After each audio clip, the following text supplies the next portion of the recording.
1, 2, 3, 4, 5, 6.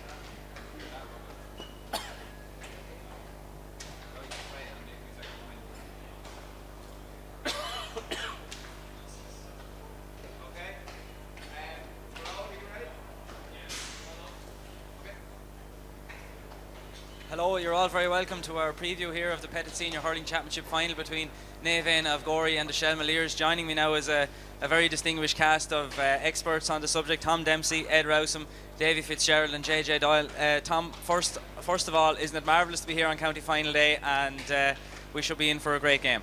Yeah, it's a great bonus, you know. Sadly, we don't have the crowd in here, Peter, it's a bit of a disappointment. There's no doubt about that. But it's funny, I was walking up along the side there. I remember my first ever county final. There's nothing to beat County Final Day, really.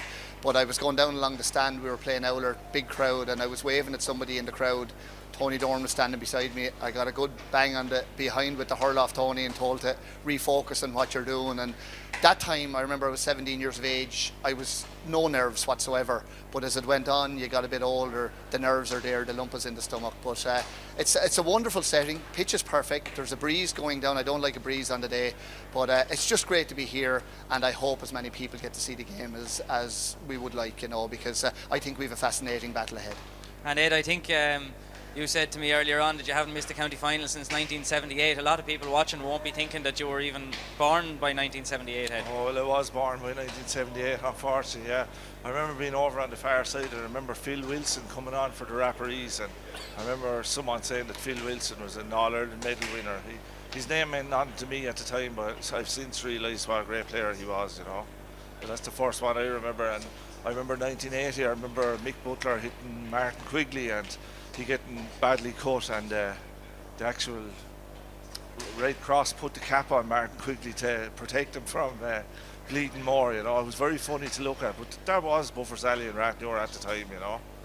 And your memories of county final days, Davy, this one is obviously going to be different from the norm, but it's great to be here nonetheless at a county final. Yeah, listen, county final days are special days, and to the players outside, they won't mind.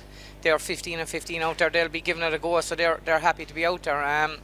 But it is special. Anytime you get to a club final with your club, that's incredible, so it is. So we're looking to see who's going to be the 2020 champions, and to me, coming down watching the club championship, it's been incredible. I've really enjoyed it. I think that it being so condensed and worked together has suited a lot of clubs where it might have been going from hurling to football, and hats off to Wexford County Board for doing that, and the quality of the hurling has been top class, so I think we're in for a good one today. It'll be a tight affair.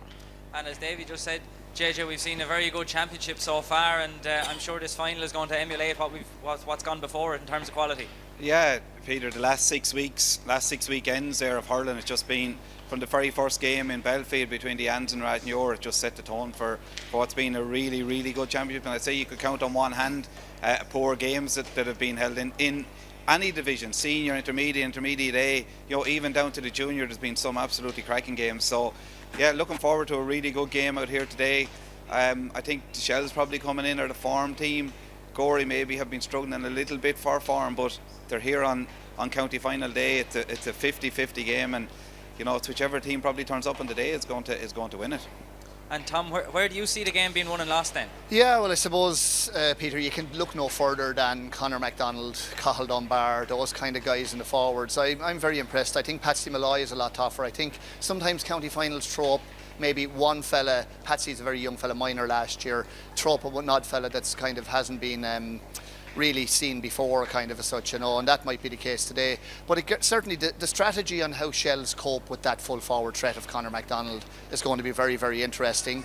How Gorey cope, I mean, I watched the Shells here against Limbarntown to our sadness, I suppose, which I thought they were superb in the last 45 minutes.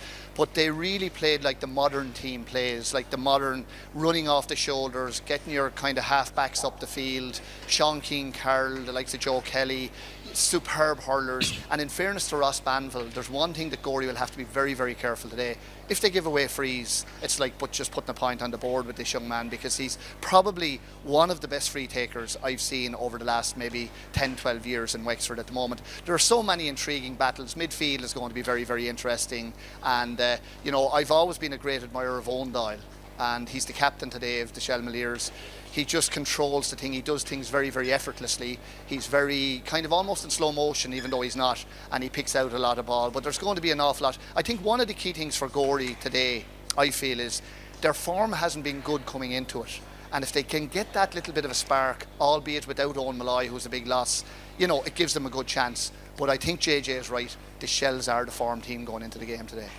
And Ed, in terms of Gorey, then you often mention on previews and different things about the marquee player winning a county final, or whether it's a Rory O'Connor or whether it's a Tony Dorn. But Conor MacDonald, I suppose, is the marquee player that's going to be on show here today, and maybe Gorey have a couple of those, whereas the Shells are more evenly spread in terms of their ability. Yeah, absolutely. The Shells are a very well balanced team, you know, and they don't appear to have that many stars, but then again they've no mediocre player. They're all very good players. But Conor MacDonald, as you say, you know, the last time Gorey got to the county final, he scored 2-2 from play, and Cathal Dunbar scored 2 points. Now both of them haven't caught fire this year, but they're still there. And you must remember there's 10 other senior clubs in Wexford that would swap with Gorey. So I think form goes out the window in a county final, and Tom will know more about it than anyone. County final is a day for a hero, and you know, well, my form used to go out the window anyway when it came to a county final. Yeah, but you never know who's going to step up today. The Shells probably the most balanced team, match winners. Gorey have an advantage there with Cathal Dunbar and Conor Mac. And Davey, we remarked the last day when we saw the Shells here, they're the type of a team that can play the game in any way.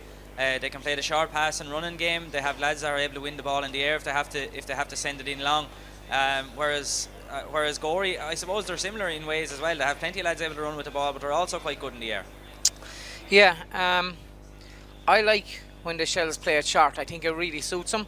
The day we looked at them playing the Harriers especially, the thing I loved is they seemed very comfortable on the short, and they moved it across the field a lot. And I think that's a key when you're playing a short, is to be able to move it across the field, because 90% of players draw into the centre, and to get it wide is good. I expect Gorey to go back in numbers today. They get very defensive at times where they pull their whole half forward line back. So if you look at when Shells played the Harriers, they shot a lot from midfield and that, and I think they're going to have to do more of that today. I think they're going to have to shoot out, because I think Gorey will get numbers back. So they will. And you look at even you look at Conor MacDonald inside. To me, being honest about it, in the few games I thought he's been very harshly treated. I don't think the referees have given him the break they should be giving him, and you might say you're being biased as county manager. No, I'm just saying it as I see it. I think they need to be honest, and if he's been fouled, fine, because I believe all players should be let play it, mark them and tackle them hard, and it'll be interesting to see if that happens and see what the story is. Like, you look at both semi-finals, like, to me, and I have to say this even on the record, I love the way Barhamtown played, and in a lot of the games I'd say well done to them for the way they did it. It just didn't work their way at the end of it, but the Shells game was really good, and they deserved to win it. On the other one, you had Gorey. They got Owlert were incredible. Their attitude was unbelievable all championship. So it was, and I know people might have said that Owlert had a young team.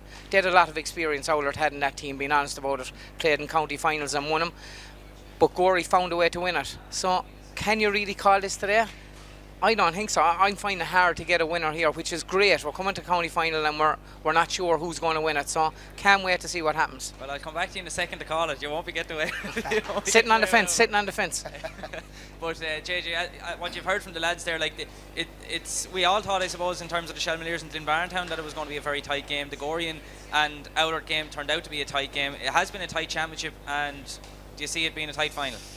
Yeah, I was at the first game between these and Belfield. Sure, it must be only 3 or 4 weeks ago now, and I think the Shelmaliers learned an awful lot from that. That night their half-back line sat back. I think they were kind of trying to cut out the danger of the Gorey full forward line, but what it allowed was, it allowed the Gorey half forward line to come out, and when the Shells got the ball in their half-back line, they just turned and hit it up the field. And that night, Owen Malloy, who I think is an awful loss for Gorey, and Jack Cullen clean up in the air. But you look at the 2 games subsequent to that, the quarter-final against the Harriers, the Shells ran the ball. Okay, for the first 15 minutes the last day against Glynn, they put a lot of ball down on top of McRegan, but they then settled back into their running game, and once they started running the ball, they caused havoc. There's 4 players, I think, 2 on each team, that's going to play a massive impact, and it's not any of the big players. The 2 for Gorey, for me, are Aidan Doyle, and someone who, when they won it 2 years ago, was so important to the game, and that's Charlie McGuckian. Charlie has not hit the heights at all this year. He was taken off the last day. That would have been unthinkable 2 years ago. He just creates so much ball. He gets ball. He's brilliant in the air for a guy that's not that big. But the amount of ball he then plays in and lays off to the likes of Connor and Cahill and him, and Aidan Doyle, and Aidan had a quite enough championship until, say, the last 10 or 15 minutes the last day against Owlert, where in midfield he really stepped up to the mark and he drove them on from the middle of the field, and they got, like, they were 3 points down with no time to go, and they pulled it out of the fire.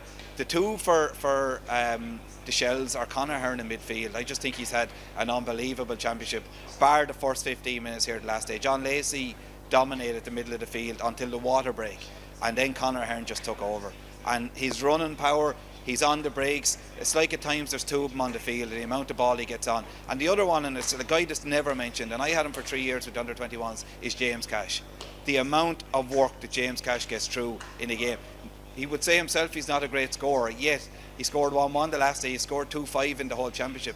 Like Conor Mack scored 1-8. It's the same amount of scores, and one of them came from a penalty. James Cash just works and works and works. And to have the players, the likes of, Owen Nolan inside, the likes of Joe Kelly, Sean King Carroll, all of those, but they need someone to feed them. And if whoever can get on the midfield battle between Aidan and Conor, or whichever the half forwards, James Cash or Charlie McGuckie, can come out on top, I think that'll have a major contribution who's going to win the game today. Well, we'll get our last thoughts from each of the four lads then in terms of what they see the result turning out to be. Tom, who are you going to go for, and what sort of a margin do you see? Yeah, it is a very difficult one, and I was very much at the very start of the championship, I said Gorey were going to win the championship, and I think I'm going to change my mind now when it comes to the final, because there are two things the Shells have to be very careful of today, Peter. In the first half against Lynn, for the first 30 minutes, their forwards weren't on the ball. They weren't getting on the ball. They looked like they hadn't got the inside threat, but they were taking a lot of scores from outside. They need to be very, very careful of that and just make sure to get into the game early, because Conor MacDonald showed in the county final 2 years ago he can get a goal just to turn a game and put you on the back foot. So they can't not have a good first 15-20 minutes today. I think that's going to be important. If they get their off-the-shoulder game going, and they really are very good at that. I mean, you see Glenn Malone going forward, you'll see Owen, midfield going forward. They're very, very good at that and very good at running. They're very physically strong. I think the Shells can come out and win this game, but I'm tempered somewhat by what I'm saying, in that Gorey, their system, they just don't look to have perfected their system. They're a great team, but they look a little bit all over the place at times when things are going wrong, and they need to get more of a structure on their game. But I'm tipping against Gorey today. I'm going for the Shells, and I'm doing that holding my breath with Cahill Dunbar, with the Doyles, with Jack Cullen, with the one and only Conor Mack. It's a big call. I could see maybe a 2 or 3 point margin to the Shells today. And Ed, when I'm looking at games, I suppose, to try and see who's going to win, I often look back on how they performed against one another rather than their form in the previous week or two. Last year, these two teams played out a draw in Monaghan, and earlier this season, 3 or 4 weeks ago, they played out a very close game. I think Gorey won it by a point. The form line suggests it should be very close. Who are you going for? Yeah, well, it's definitely going to be very close, but I just think Shell's ability to score from distance, and I think they had 11 scores the last day, which is huge against an organised team like Glenbarntown, unless Conor MacDonald hits the heights of 2 years ago, I can see the Shells winning by 2 points, but it's definitely going to be close. And Davy, who are you going to nail your colours to? I'm not going to pick anyone. Okay, so I think the lads are right. If you're probably looking at it for the last 1 or 2 games, Shells can definitely score from distance, and they look like that, and I've been wickedly impressed, and it's telling me that. But someplace I'm going to go for Gorey. I think they haven't hit the heights they can hit. This is the day to hit them. It's going to be a very, very tight game, I imagine. I think Gorey might just get there, so I'll go against the Boys on this one. And JJ? Yeah, it's one that I'm kind of caught on. I hurled, you probably don't know, a lot of lads, I hurled for 5 years for Gorey and played with a lot of lads' fathers and would have seen those guys growing up, and I know how emotional a team they are, and the bond they have with the people in Gorey, it's killing them not having them here today. But I think one major factor is the bond they have with Owen Malloy, and the fact that Owen can't play, because I watched them on the final whistle here in the semi-final last week. When they won, every one of them just raced to Owen on the sideline, and I think they might have that, that extra fight in them. That being said, form team are the Shells, but coming into last weekend, the form team were Glenbarntown coming into the quarter-finals. The form team were the Ans. So the form team, it's not necessarily given that they're going to do it, but I think if the Shells play to their best of their ability, the way they've been playing this year, I just have to back the Shells. So you've heard the thoughts of the experts here. I'm no expert, but I'm going to go with the Shelmaliers as well.